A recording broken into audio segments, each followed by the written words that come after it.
some Boko Haram members will go knock on the door in the middle of the night or thereabouts, you know, and when people come and open the doors, they hug them tightly and then detonate their explosives. Can people be too careful?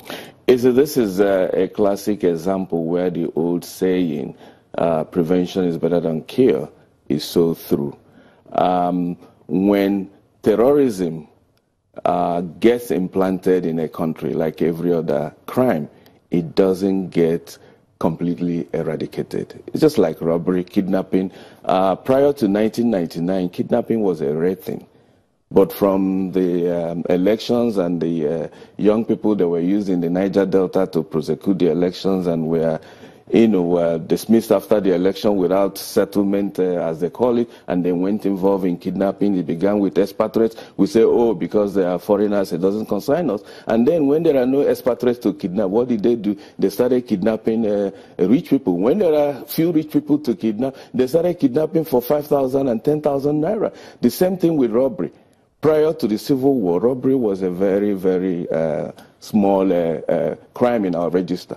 But after the Civil War, the dispersed combatants, demobilized combatants, many of them took to trying to find a living. Today, robbery is very part of our daily life. So if anybody is thinking that terrorism will be completely eradicated in our society, I think that is being too optimistic. What we can do is reduce it to a barest minimum, but also bearing in mind that it will ebb and flow based on societal dynamics, grievance management, because a lot of people take to this for all kinds of reasons. But that is not to scare anybody. It's actually to make us be prepared, be educated, be enlightened, not frightened, because countries have been dealing with this for decades and they are thriving, and we too can thrive, and we should not allow it to disrupt our normal life. One of the things we've seen some countries do in terms of their IEDs is that they're able to monitor if you're buying certain items for bomb making. They're able to regulate, how much you can really buy. Do you think that we should, put those kinds of measures in place? And can we really do that, or do we have the capacity to do it? Again, a lot of thought have been,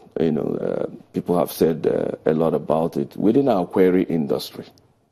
People who are dealing with rocks and all those granites, they use all these explosives, even within mining. But the control is what is critical here. And regulation is not what we are very good at across sectors.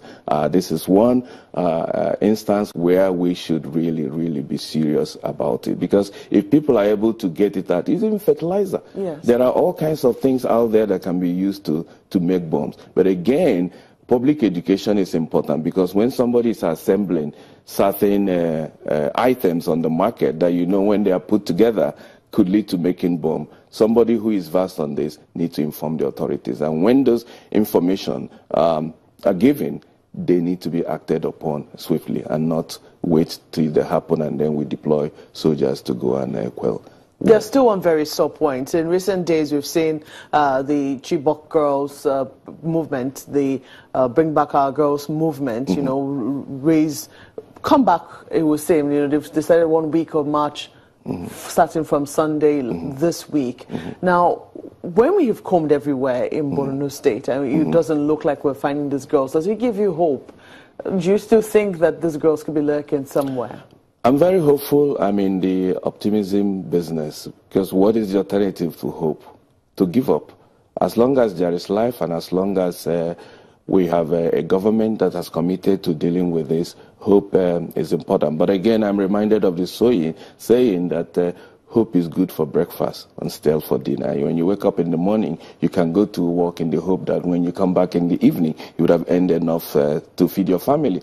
But if you come back in the evening, all you have is hope, it begins to wane. So people expected that with the clearance and takeover of Zambisa forest, that more of these girls would have been found. But we also need to know that it's not all Boko Haram insurgents that were captured or killed in that Sambisa operation. Many of them fled at the onset of military operations, and it would be assumed that they also fled with the girls that they are holding in captive, because at the end of the day, those girls might be their bargaining chips in terms of engaging with government, negotiating. If we release this number, what are you giving us in return? Can you release our members who are in prison, which is what they use all over the world to gain. So I wouldn't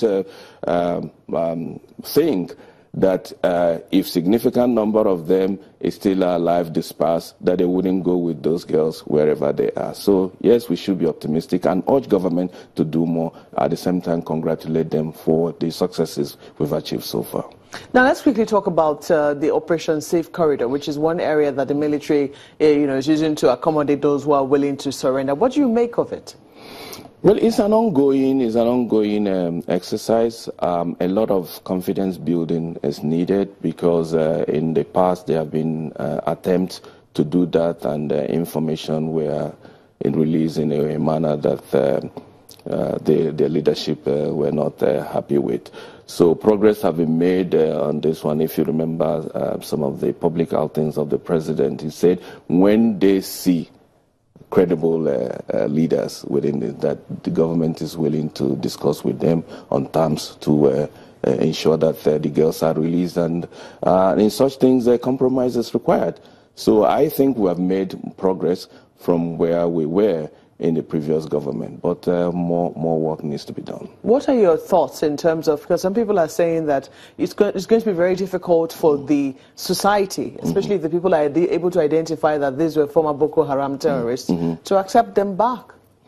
Again, it requires public education, because in the first place, and there are also categories of Boko Haram members. It's not everybody who associated with Boko Haram carried explosive, killed people. Some are mere informants who are also needed now to give security forces information about what they are doing. Some are simply people who Mr. Chukwuma, I'm afraid that I have to, interrupt your thoughts there, but we'll have to take a moment. When we return, we will focus more on the, terror, defeating Boko Haram in the northeast, and also other security matters arising in different parts of the country. Do join us again.